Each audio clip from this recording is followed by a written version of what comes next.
These are my group members po, si Eds, Ma'am Chona, and si Sir Alan po. And si Sam po, pero siguro po namin po sila lang po.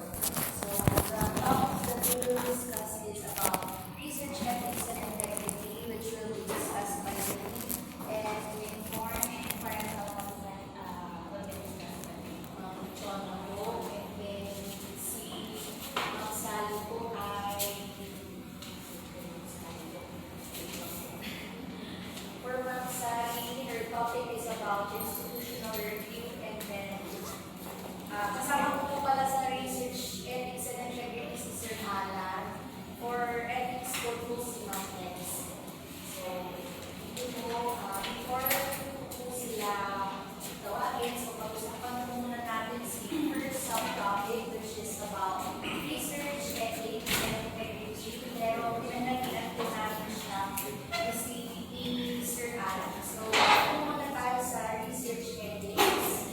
Before we go over the very meaning of the research ethics, recall lang po tayo. We all know that research is a systematic process wherein an individual gathers data, collects data, or experiments po para so a researcher is exploring or investigating and then discovering ideas to add to his or her existing knowledge. So we can do research anytime, anywhere, and whenever we want to. So kahit kailan po, kahit saan pwede tayo gumawa ng research.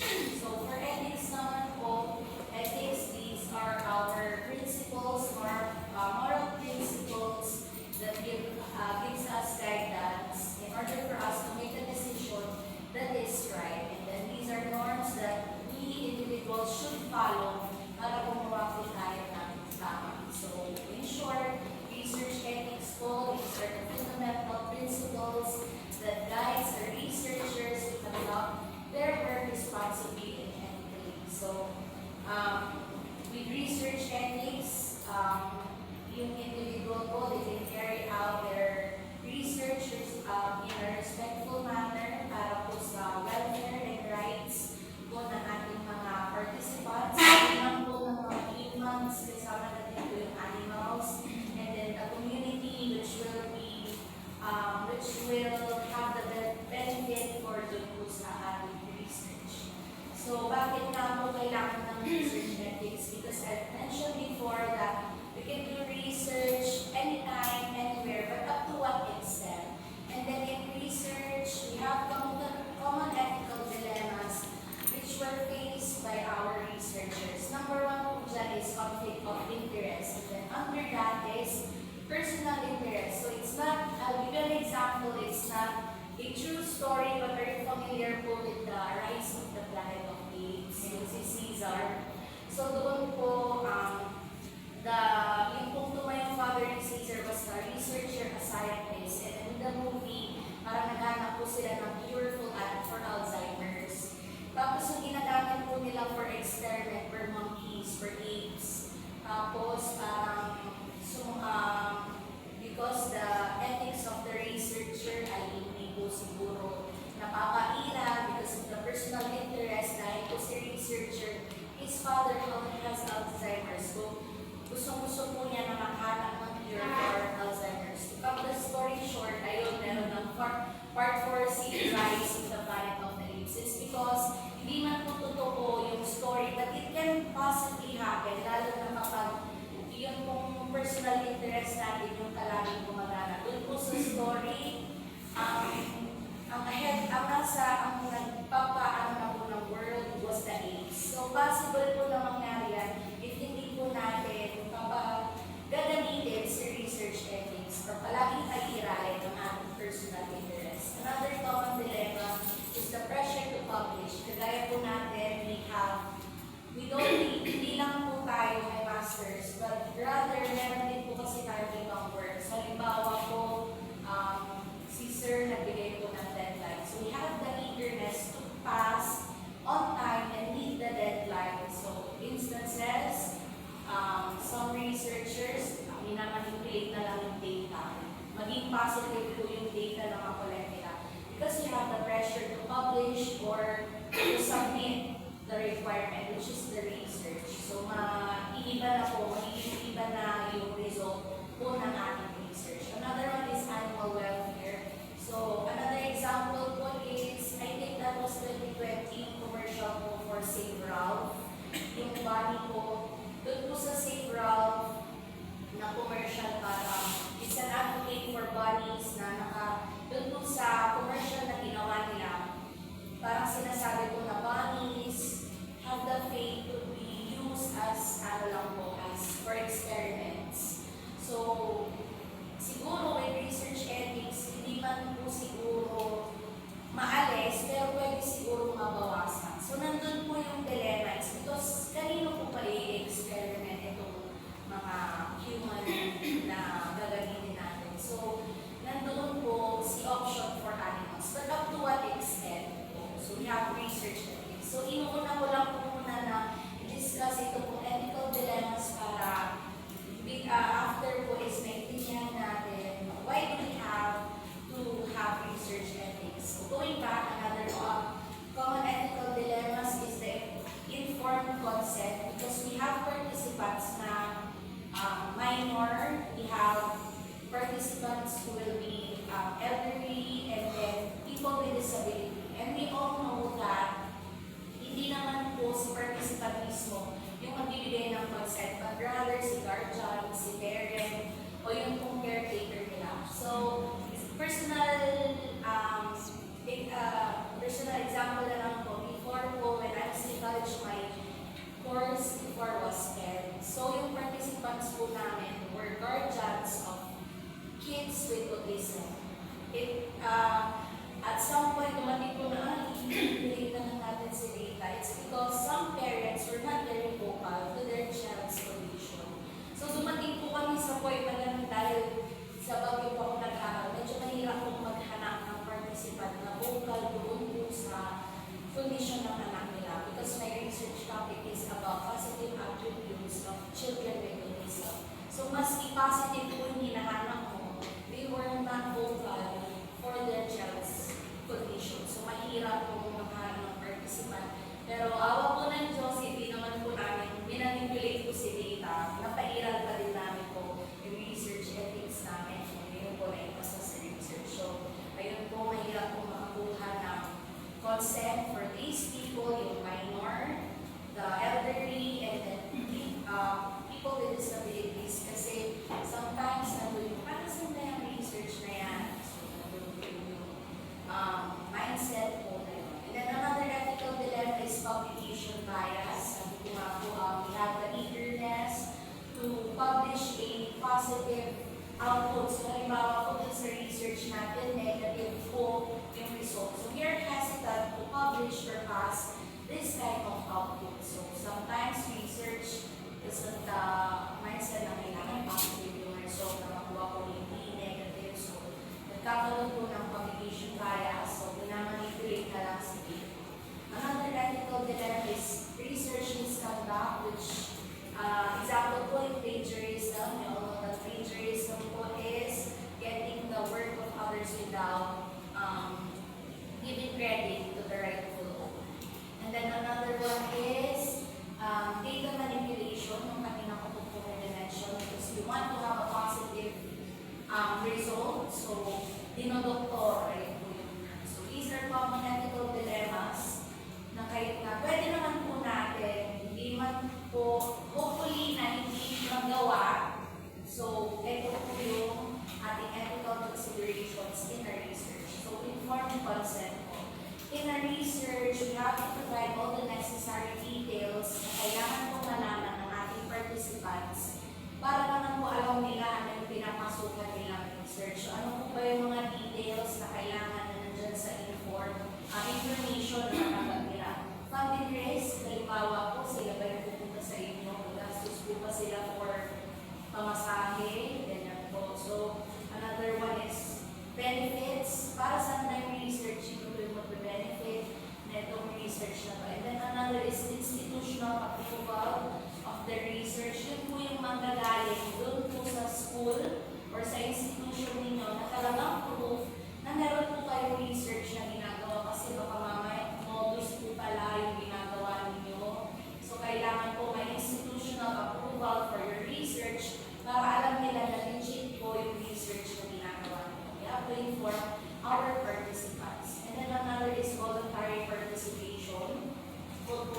silang pilitin. Huwag pong suhulan, magbigyan ng pagkatapos ng sagutan, ibigyan nila kung yung deadline. Huwag po, we have to avoid these tactics kasi we have to ask them na kung gusto lang nila, we have to volunteer. And then, when it comes to voluntary participation, kailangan din po, they have the right, whether or not, they will withdraw. And then, if ever mag-withdraw po sila dun sa research, it's not our right to ask them, but it's their right to withdraw from their research. Ayun, voluntary participation. Another one is honesty and integrity. Bakit kailangan po maging honest tayo sa ating research? It's because, halimbawa, na-publish po yan and then hindi naman totoo yung data na pinapublish natin. And sino po ba yung maapektuhan? Hindi lang po kayo, but rather yung nagbabasa po ng research. And then, we also have objectivity. Kailangan hindi po tayo bias. Alisin po ang mga personal interest or kung pagkakakitaan po yung research na yan, alisin po ito sa ating isipan. It's because we have to be objective. Kailangan yung we have to conduct a research that ensures that we disclose any conflict of interest. Kaya po na sinabi ko your personal interest. And then another one is confidentiality. So we have to ensure to respect their information. And then kapag ilalagay po sila doon sa data, we have to put information na hindi po magda-direct na sila talaga yung participants. Kasi baka mamaya malaman na sila yun. So we have to respect their privacy.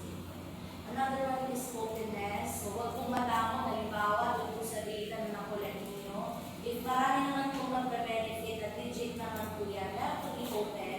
We have to publish this para makabenefit naman po yung iba. And then we have to respect for their intellectual property and halimbawa po for the RRL, yung mga literature. So we have to cite, kailangan po is bigyan naman po natin ng tamang recognition kung kanino po galing ito na natin reference. Huwag po mag-plagiarize because there are legal, meron po mga laws when it comes to plagiarizing works. And then lastly is protect human subjects. Just as a researcher, we should reduce any possible harm, lalo na yung participants po natin, these are living creatures. So hindi lang po sa mga tao, pero kasama na rin po dyan yung ating mga animals. So yun lang po natin ethical considerations. That will be the end of my discussion. Thank you po. Next po is si Sir Alan.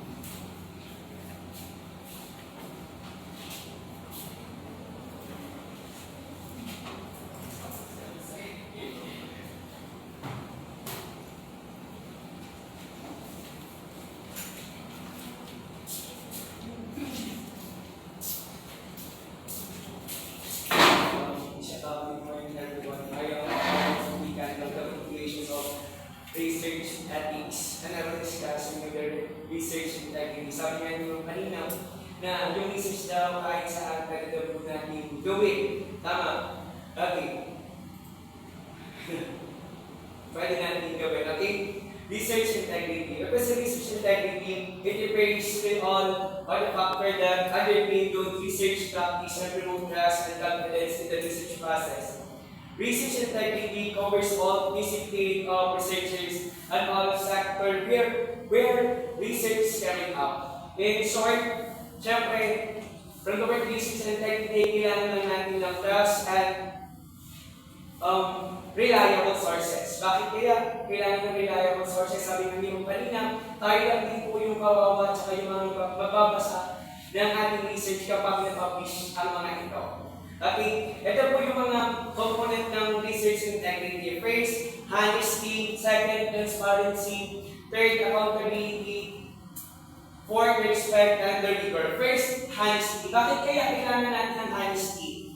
Okay, in all aspect research, including the planning, methods, data collection, predict, reporting, and interpretation. Siyempre, kailangan natin muna na Lalo muna bago tayo mag-conduct ng isang research, kung ano nga ba yung ating susolusyonan ng mga problema. Pagkatapos nun, kailangan natin ng data collection. Kailangan natin ipakita yung tama na nagagawin natin ng information. Hindi lang dapat invent ko lamang or napulot sa iba't iba. At next, the transparency.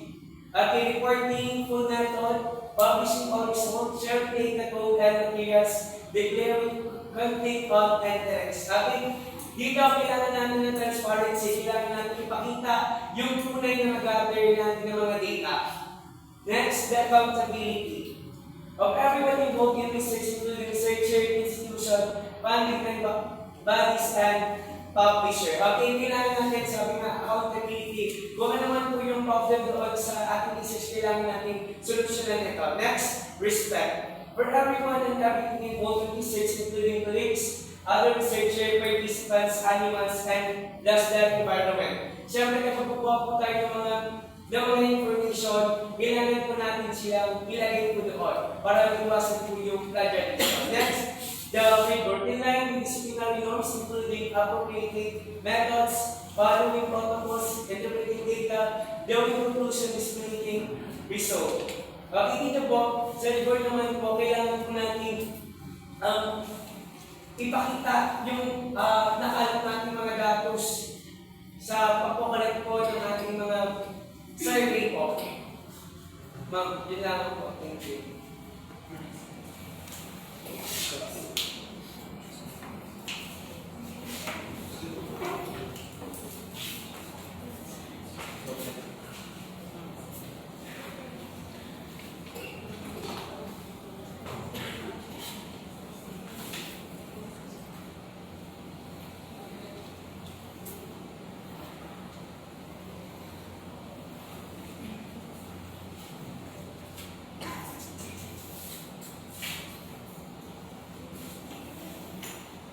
Good morning, everyone. I am Joanna Onistima, the reporter for part 2 po ng aming research ethics and communication.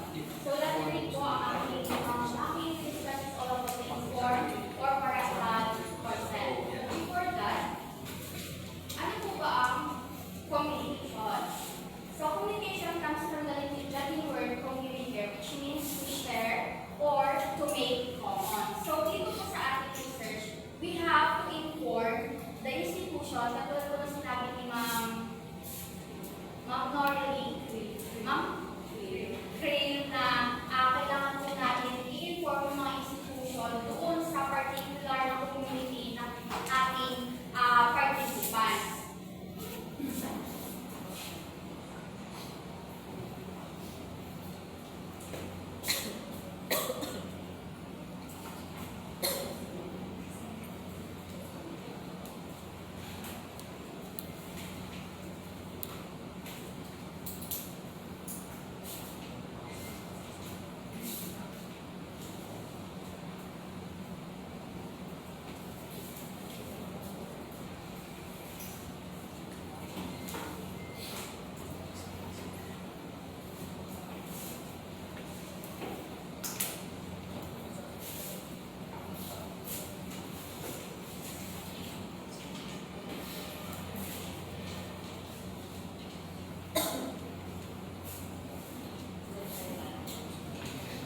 Sorry for the technical.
indulge me as I will be interchangeably using the words researcher and scientist. Okay. So, as society gains access to more sources of information and diverging opinions, and as a growing number of reports confirming the relativity of scientific research in question, scientists are under scrutiny, questioned, and mistrust. So, sa extent ng ating technology at sa diverse ng katalinuhan ng mga tao, ang dami-daming questions na arise, more specifically because we are exposed to certain informations na readily available at the tip of their fingertips. Unlike before that, maybe you are you were with me in such a experience na ang hirap-hirap kumuha or maka-access ng information, lalo na if nasa library ang mga sources of information noon. And we are having this kind of difficulty accessing them. Most probably also with the media itself. No? Ilan lang siguro sa panahon namin noon may access sa TV at the same time sa internet, right? So with the rising information now, we are so much invested with the knowledge that we deem important in the information technology. So we are going to have this code of ethics for researchers/scientists.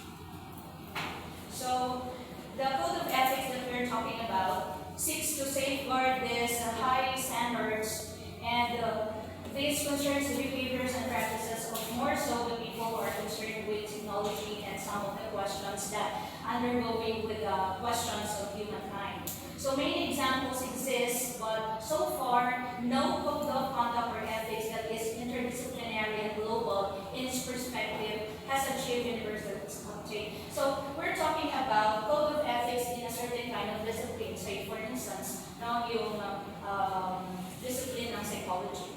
Maybe it's quite different with the approach that we're going to have for scientific research. Of course, we have to take into consideration that they follow a certain procedure, a certain scientific method. No? So they undergo yung sinasabi natin sa science na steps of scientific inquiry, yung scientific method, right? So they have to follow from the step 1 up to the last step.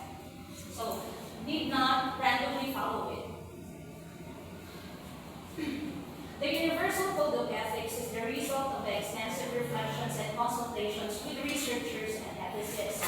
It serves as a tool to nurture positive change of culture in the research world by not only guiding and shaping the behavior of individuals, but also the processes of the scientific institutions that are to facilitate this cultural shift. Ladies and gentlemen, my report is somehow boring, but I'll make to a point now. Somehow entertain you with some details. Honestly speaking, it's my first time to face this kind of crowd of which intellectual people gather. I'm so sanay with facing small children. Kaya if you think that I'm being too fast or medyo mabagal, you just comment. So ito yung sinasabi ko kanina, yung Universal Code of Ethics, actually, walang 100% na Code of Ethics that's applicable to all. Dahil yun nga, interdisciplinary ang pinag-uusapan natin. Depende na lang sa kung anong discipline kung saan tayo nabibilo. For my experience, of course, by the way, I'm a BS Biology graduate, so I'm more on speaking on the scientific field.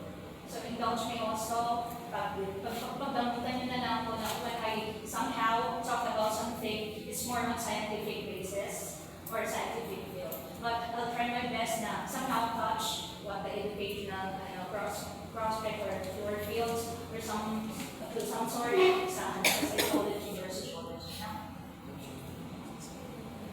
So each stakeholder of the research environment is invited to endorse the 7 principles which explore what it takes to be an ethical researcher or scientist today and how individuals the groups and institutions can contribute to the security of a positive environment for the greater research outcomes benefiting society as a whole. So one of the principles that we're going to have is engaging with the public. Anong ibig sabihin nito? It means having an open two-way communication about science and the implications of the research as well as its need for the society. Such communication involves active, objective, and unbiased listening, discussing, and questioning by both parties to be able to transfer scientific knowledge into a public wisdom. Indeed, the researchers or scientists have a responsibility to engage in public discourse with all the members of society and to make science more accessible. In return, the public will be more inclined to listen to, question, and trust scientists. Actually, the word question there is somehow, it needs to be clarified.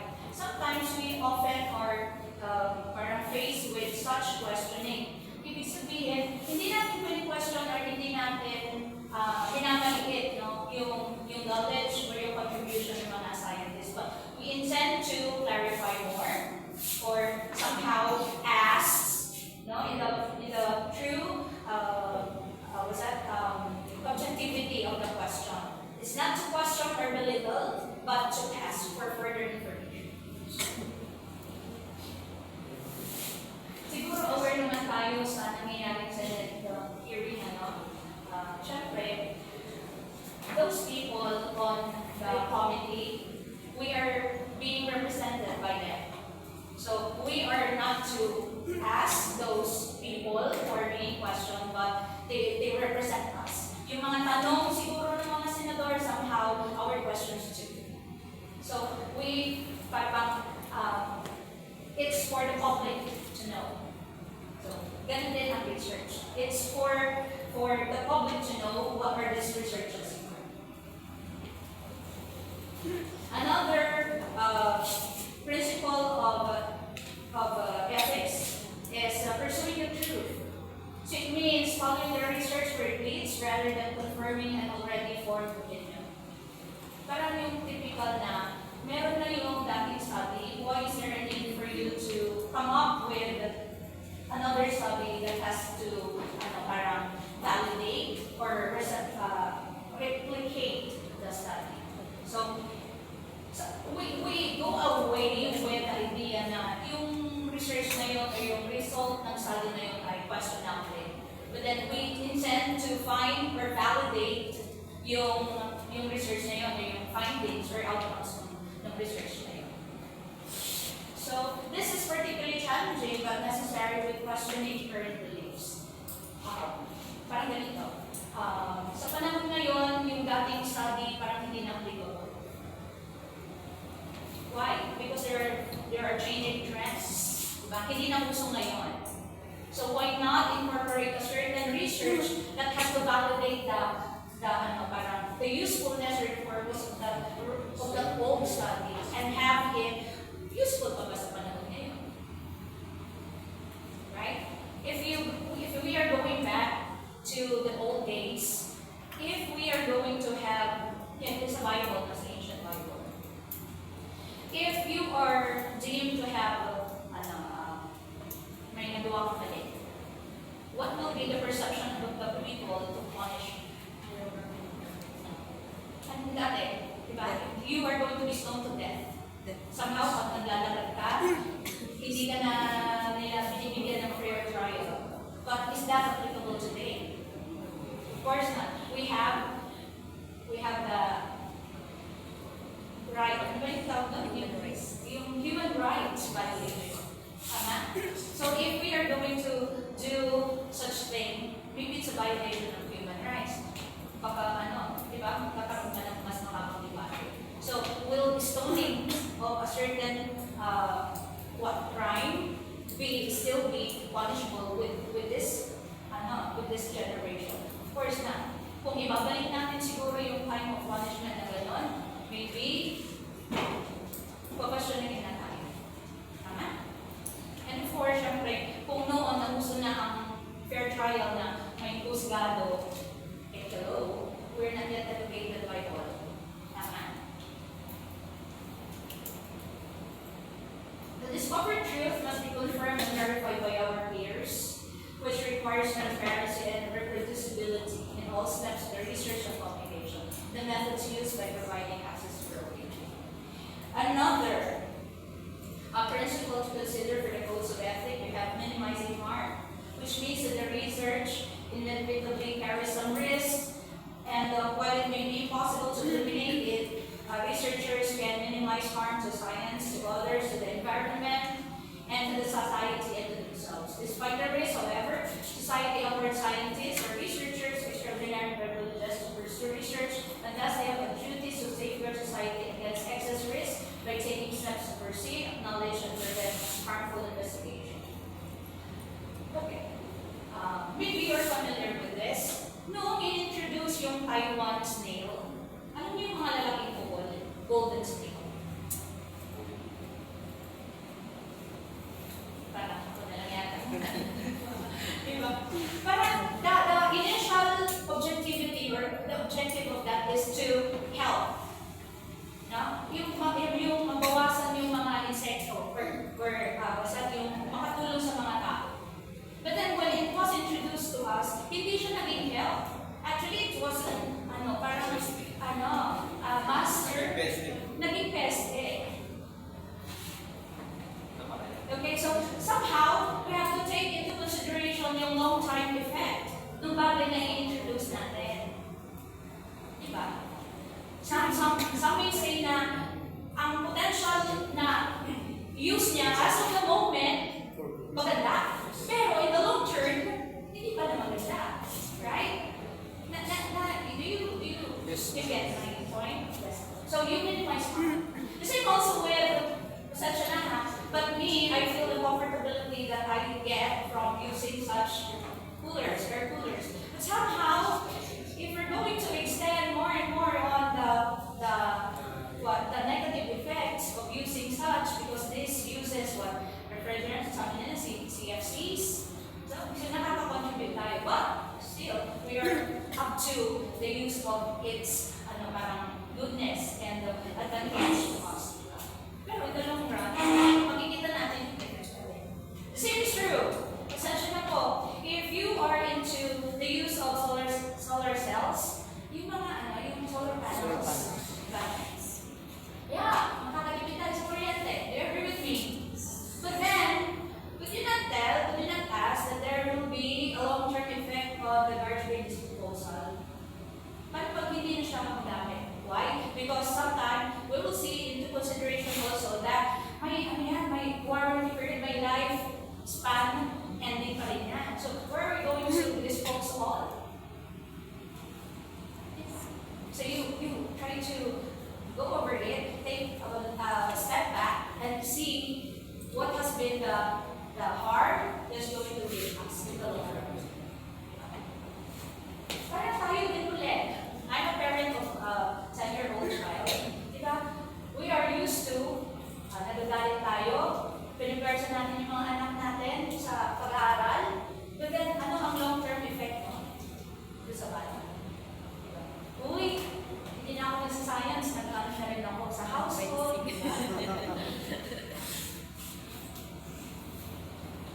Another principle for code of ethics that you have to take into consideration is engaging with decision makers. It means going beyond the developing solutions, conducting experiments, and publishing data.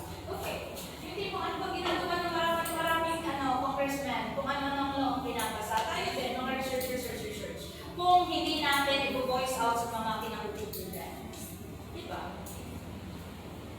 Right? So maybe one of our research would fall on the development of a certain learning styles that would cater everyone sa loob ng classroom. Now, I have this question. Ako mismo, no? Kasi, nakakaano, tulungan niyo ako kumuha ng exactong word. Kasi, in a certain class, the students are diverse, right? So para bang, okay ba kayo sa idea na ang section A ay dun sa mga matalinong klase? Or section B ay not so good? At yung section C ay talagang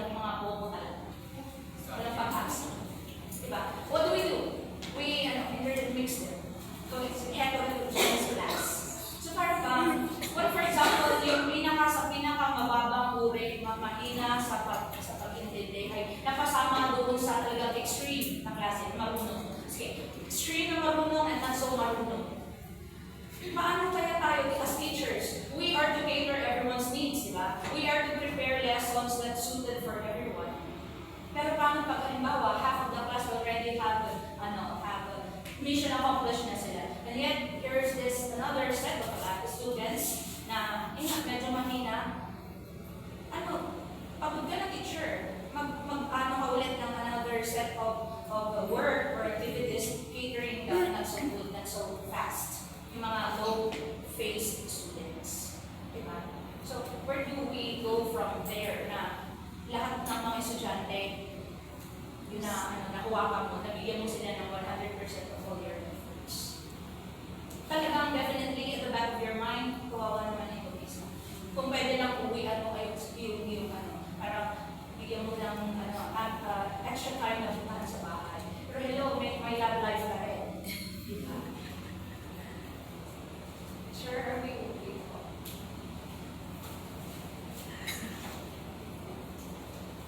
Yeah, engaging with decision makers para at least may patutunguhan yung research natin. Somehow, we of the education sector will be voicing out somehow a part of our research para why not? Para sa ikabubuti ng salipunan.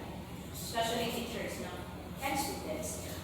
Fifth, malapit na po ito, seventh lang po yung principles natin. Supporting diversity, which means providing an environment in which the ideas of all are equally evaluated regardless of the individual characteristics or the basis of evidence. You know what? There's this, I don't know kung narinig nyo din dito, there's this certain blog for food that was conducted in US na nag-name sila ng mga pagkain na parang yung context, worst food in all time.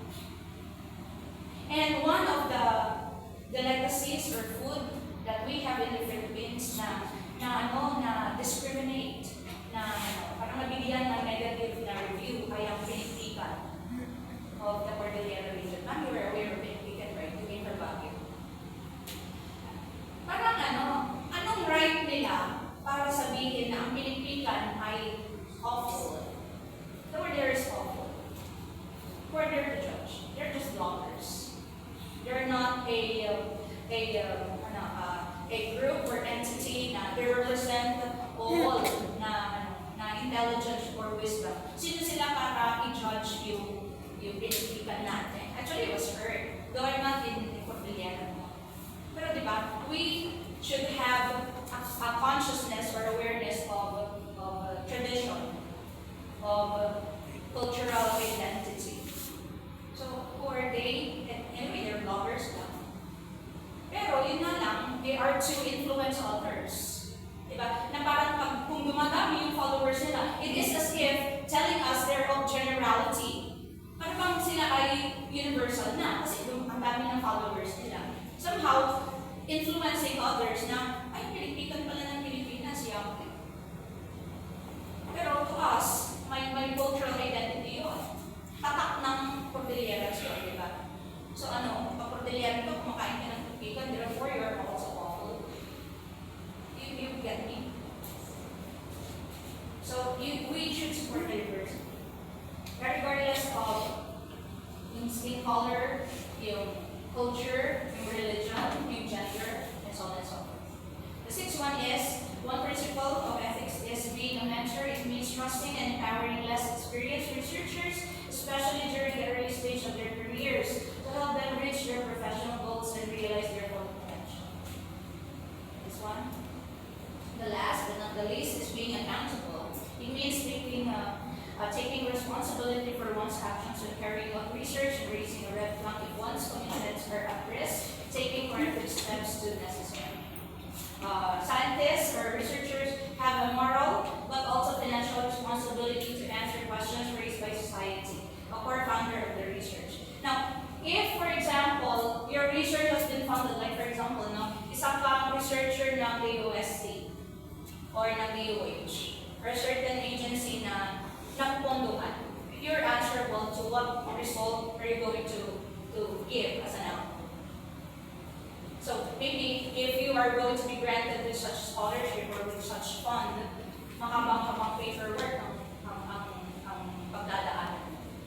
Na, whenever, or seemingly so, pag naging successful o maganda yung result, it's not only for your credit. Na, hindi lang ikaw ang magka-credible doon, but it will be your success will be dedicated to the people, to the community, and perhaps the institution that founded it.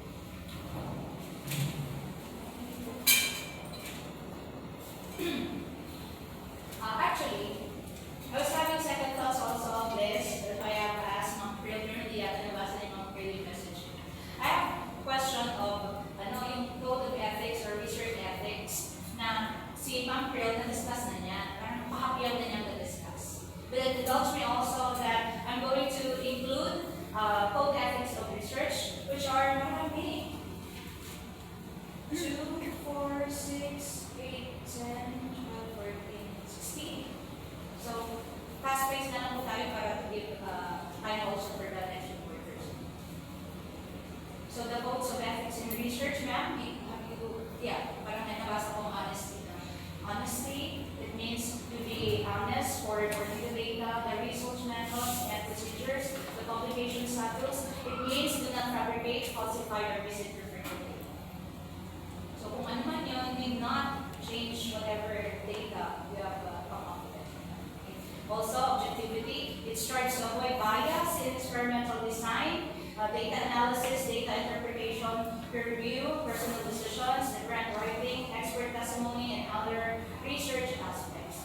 Another would be integrity. This is to keep your promises and agreements, the act of seriousness, try for consistency of thought and action. And also it includes carefulness. You escape from careful errors and negligence. Cautiously and critically inspect your own work and the work of your peers. Now, before you're going to publish them, you should be having somehow parang magdidebate kayo. Or somehow you sit down and have a storming, or brainstorming about the procedures, the methods, as well as the outcomes perhaps. Carefulness. You have to escape the careless errors and negligence, and you keep worthy records of research happenings. Openness. It means to share data, the results, ideas, tools, and the resources be open for condemnation, for possible criticism, and novel ideas. For siguro meron silang constructive criticism sa sasabihin sa'yo, or advice. Respect for intellectual property. This is honoring copyrights, the patents, the other forms of intellectual property. Do not utilize unpublished data. Parang in our case, we are of a master's degree already. Do we need to go and make use of the undergrad studies? Parang there is a synonymity of the research. Pwede ba natin gamitin yung mga estudyante undergrad pa? Like for example, they will give definitive thesis. No. Okay. What's this? We provide also credit where credit is due, and never plagiarize. Ma'am, you have mentioned plagiarism already, right? Confidentiality. It guards the confidential communications like papers or grants submitted for publication. People records, trades, or military secrets, and patent records also. Confidential. Nakakatawa yung tanong nung sa Congress. Pwede ka bang mag-provide ng resibo para sa confidential fund? Di ba ma? Confidential na ay secret. Haha. Responsible publication. It broadcasts in order to advance research and scholarship, not to spread just all your career. And so, we stop wasteful and lucrative publication. Responsible mentoring. It means to support, to educate, or mentor and advise the students, encourage their welfare, and permit them to make their own assessments. Diba? Sa research, may nakuklasan ako, para bang bumilya moments. I know it. Again, we share. Respect for colleagues. Respect your associates and treat them honestly. And mag-i-treat din, di ba? O di ba, pag nakuha mo na yung grant, nakuha mo na yung tira dun sa funding mo, di mag-superville kayo sa job.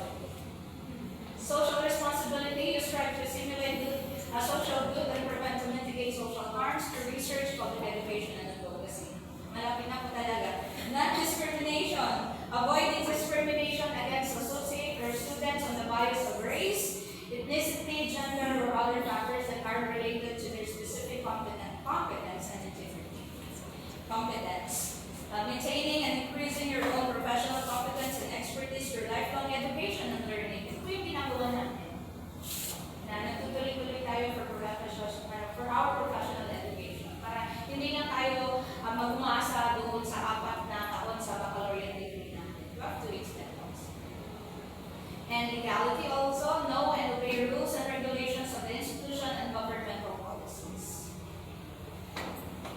Animal care, ma'am, na-discuss niyo po si Zizor sa Planet Games. So, show appropriate respect, at the same time, Sir Ralph. Meeting ulit siya. Show appropriate respect and care for animals when using them in research. Do not conduct needless or poorly designed animal experiments. Anyway, hayop naman sila eh. Wala naman silang feelings.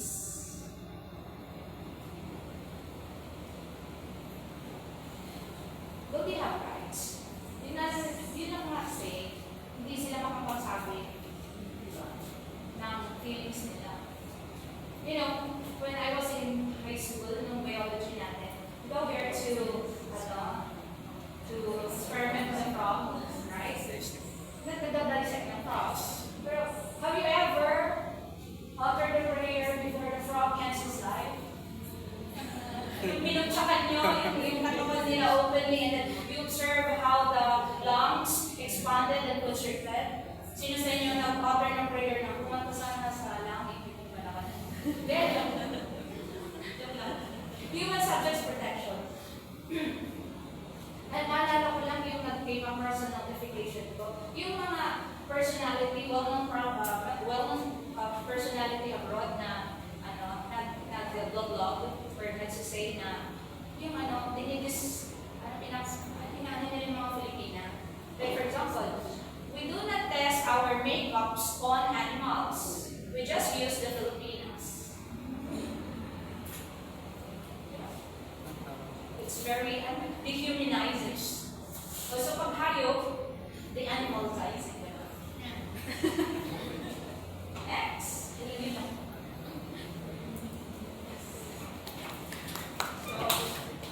I'm not done. May share lang po akong case dito. Basa ko na lang po sa inyo, ha? With regards to our code of ethics and the principles that I have shared with you, take a look and listen, and maybe perhaps we're going to have 3 or 4 exchange of ideas. The research protocol for a study of a drug on hypertension requires the administration of the drug at different doses to 50 laboratory mice with chemical and behavioral tests to determine toxic effects. Mike has almost finished the experiment for Dr. Mendez. He has only 5 mice left to test. However, he really wants to finish his work in time to go to Boracay on a vacation with his friends who are leaving tonight. He has injected the drug in all 50 mice, but has not completed all of the tests. He therefore decides to extrapolate from the 45 completed results to produce the 5 additional results. So supposedly 50 yung gagamitin niyang trials. However, 45 pa lang yung nagawa niya, meron pang 5. But then, hindi na niya ginawa yung 5 na mice. Ano ginawa niya? Yung result, yung mga whatever na-experience niya or nakita niya, na-observe niya dun sa 45, sinama na niya yung remaining 5. Do you think Mike will be responsible for unethical na action? Meron bang unethical dun sa ginawa ni Mike?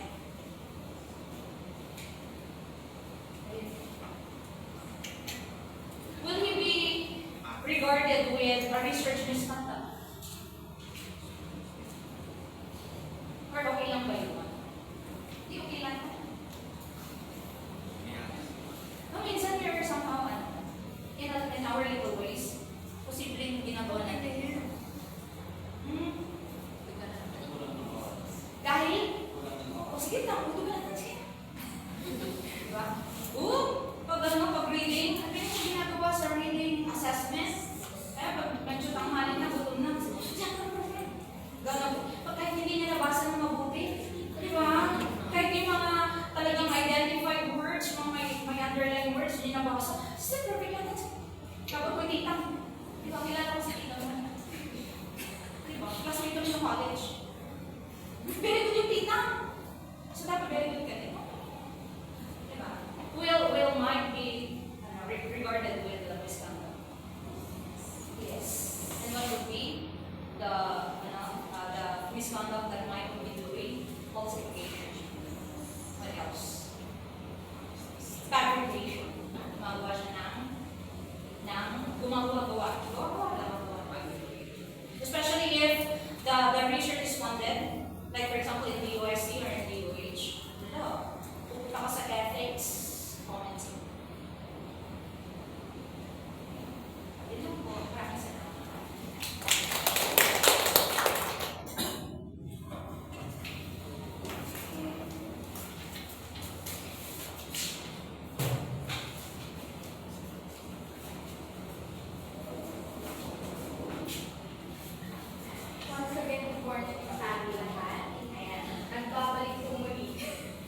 it comes from the Latin word communicare, which means to share or to make common.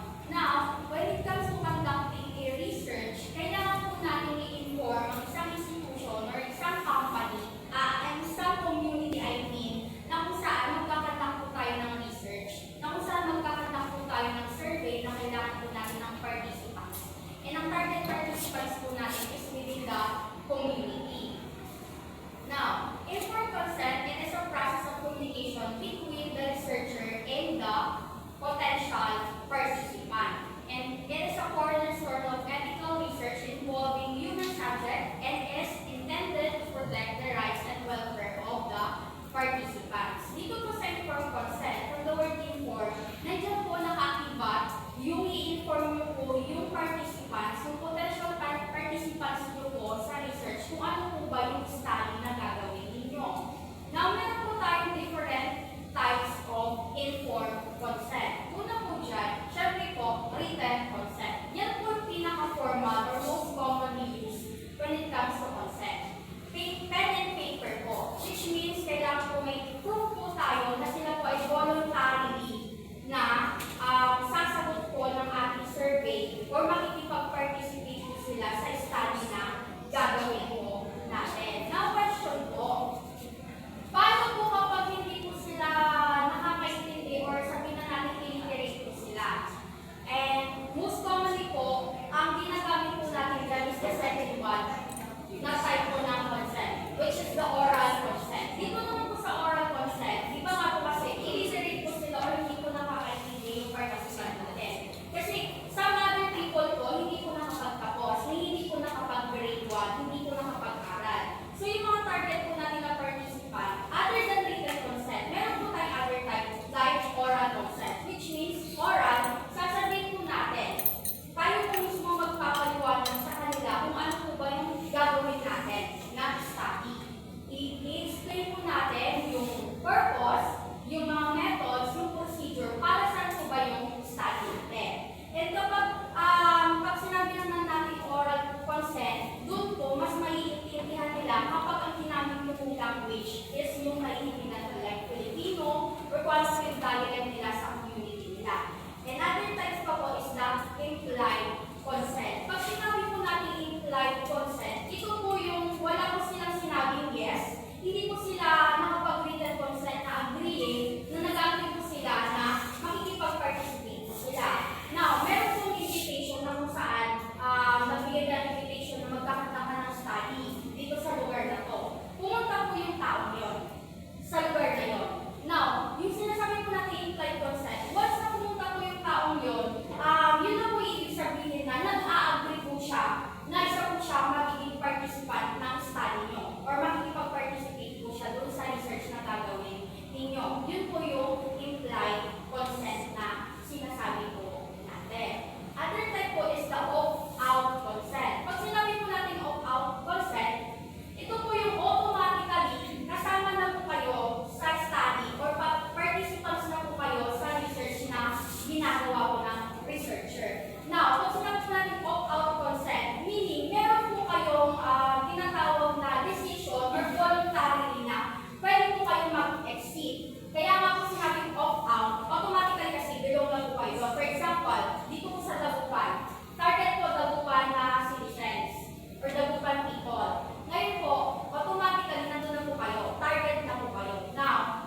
pwede po kayong mag-back out with that opt-out consent. Sasabihin niyo po sa kanila or i-inform niyo po sila na ayoko sumama sa, hindi ako makikipag-participate sa study. Kasi automatically nakasama ko na dun. Opt-out po ang tawag doon kapag ikaw po ay mag-voluntary or mag-back out ka po doon. Kasi nga, for example, nag-fill out po kayo sa isang form. And automatically naka-check na po yung kunwari agreeing doon sa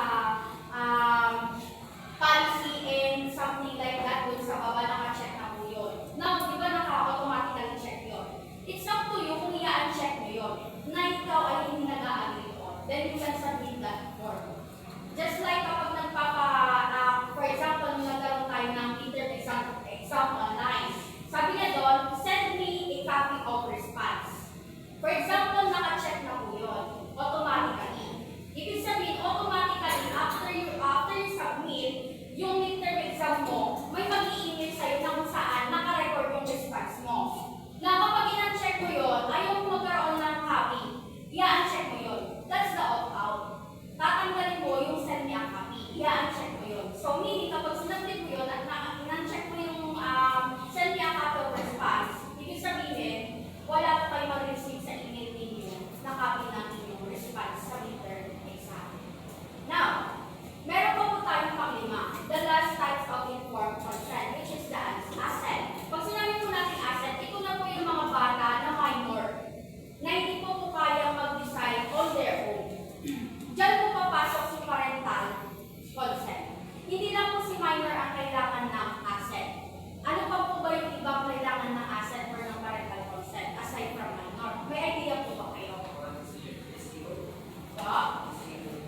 po, yung mga people with disability na hindi po nila kaya mag-decide on their own. Kaya po meron po tayong tinatawag na parental consent. So, ibig sabihin po, kapag pumasok po sa isip natin or pag narinig po natin ang parental consent, ibig sabihin po hindi lang po minor ang kailangan natin bigyan ng parental consent.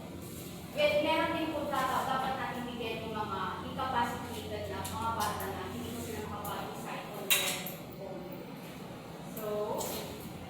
So informed consent format and research. May mga format po tayo dyan. So, meron po tayong introduction. Dito po sa introduction, syempre po, i-introduce nyo po yung sarili ninyo. And then, ilalagay nyo din po dun yung purpose ng study.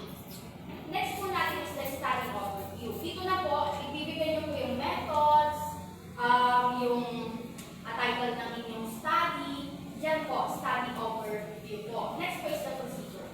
Diyan na po yung step by step na gagawin ninyo, kung paano nyo pupunin yung data, gaano matagal yung study na gagawin ninyo. Diyan po nakalagay sa procedure.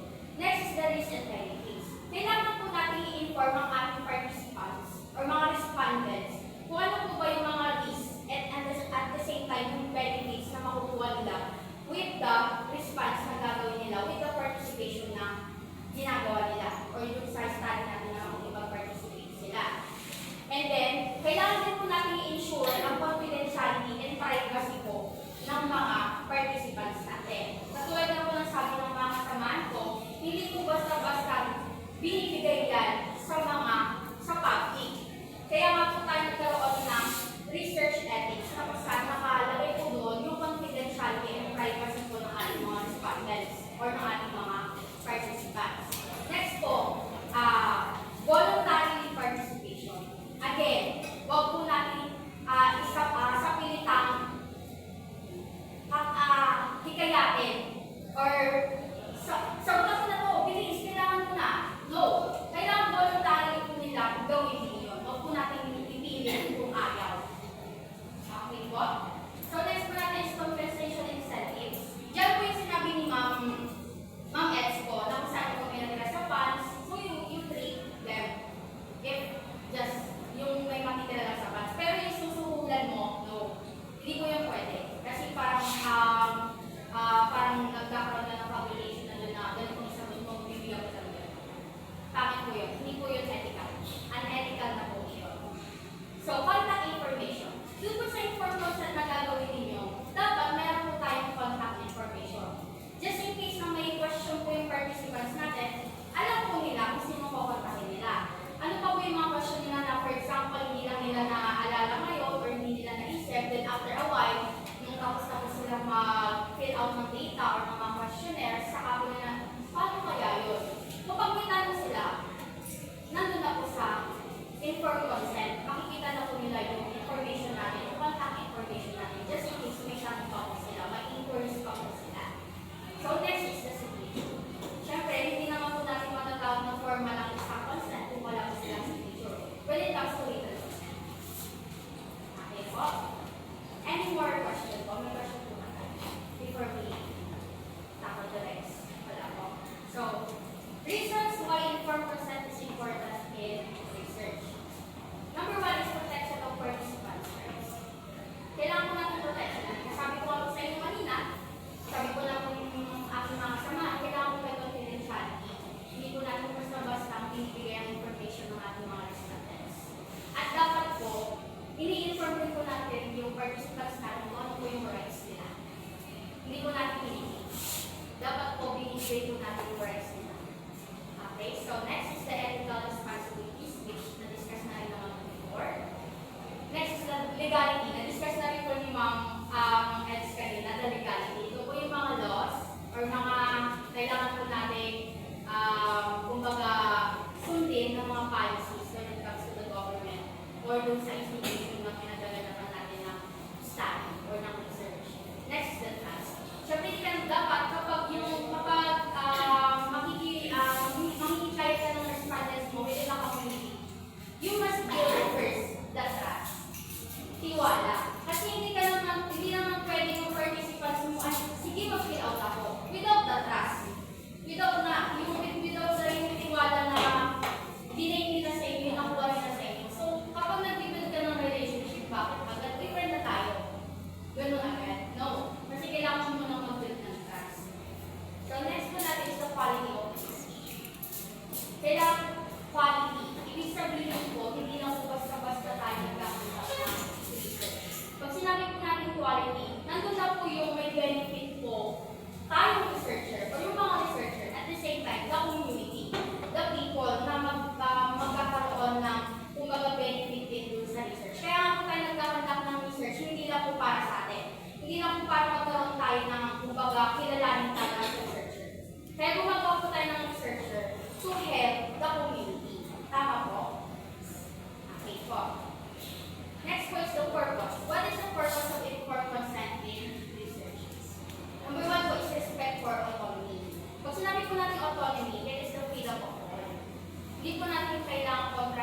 kailangan mo na provide ang opinion ng staff.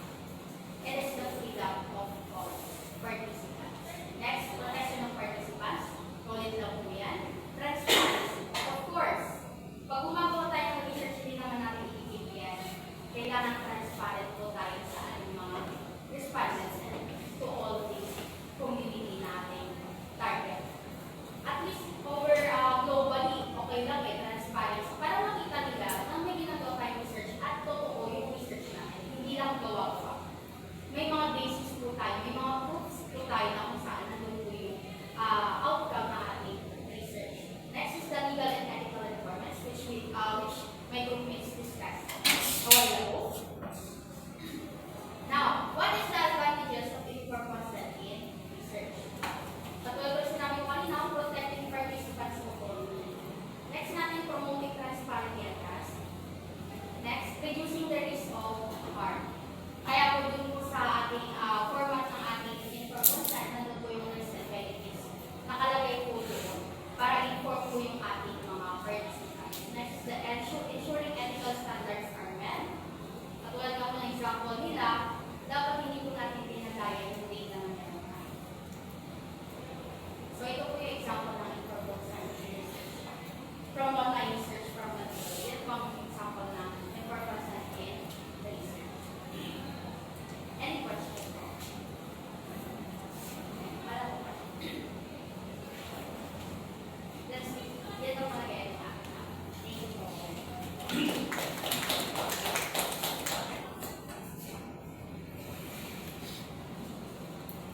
Okay, do we have questions? Please, the second group.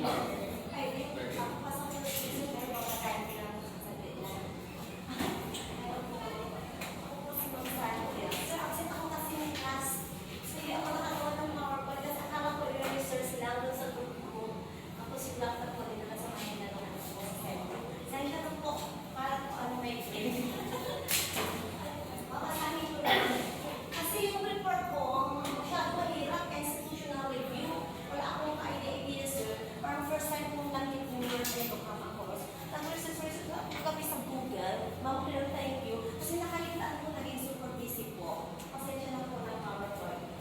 Pero yung pag-research ko, pasensya na. What is the meaning of institutional review? Institutional review means, correct me sir if I'm wrong, yung mga na-research sa Pilipino ko lang. The process by which an institution conducts internal review and approval of new courses, programs, or any other matter related to curriculum. So may mga research para mga review yung mga self-explanatory. So under this system, studies are assigned to one or more IRB, Institutional Review Board. Hindi ko alam sa UPAM po, sa FILPAM po sa ating mga kalasis kung sino yung mag-review sa atin, kung gagawa tayo ng research. Members for a full review of all materials. The review research meeting at the convened meeting, the studies presented by the first body reviewers and my discussion, voting or deliberation or action taken. Okay, sa Amerika yung na-research ko The Institutional Review Board is an administrative body established to protect the rights and welfare of human research subjects recruited to participate in research studies or activities conducted under the auspices of the institution in which it is affiliated. Parang sa atin, siguro, to protect us kung reliable ba, feasible, yung mga research natin, kung tama pa, yung topic, etc. The process by which an institution conducts ini-evaluate and approve our research kung tama pa, and then hindi lang ito tatlong picture lang. Okay, kasi itong mga institutional review daw, these are very relevant, especially associated with hospitals, preschools, nurseries, daycare schools where there is a threat the safe evaluation. Yun, kung may mga problema sa ating institution, schools, research, gagawin ng solution through research study, and to assure both advance and review appropriate steps are taken to protect the rights and welfare of the participants in the research. Okay, yun lang. Okay, kailangan yung mga reviewers. These are, correct me sir, assigned ba ito ng mga lead, mga doctor na mag-check ng ating mga research. And then there are last, attention na po sir. These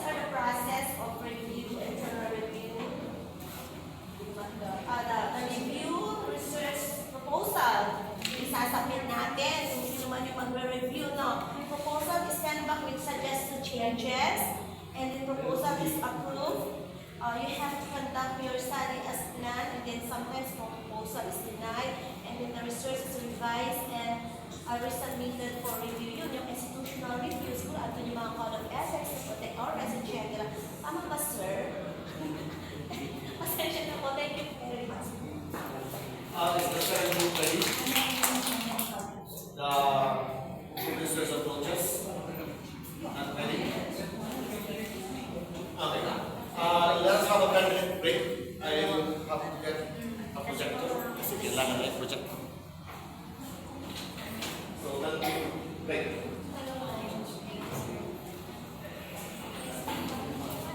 Wala.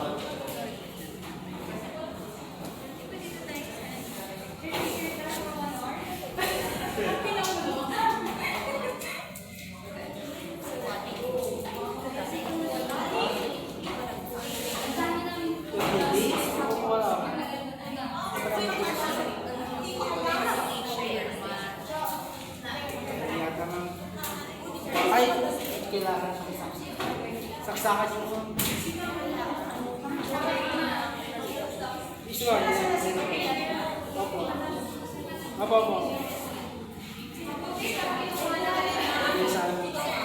Pero Sir Wesley, ay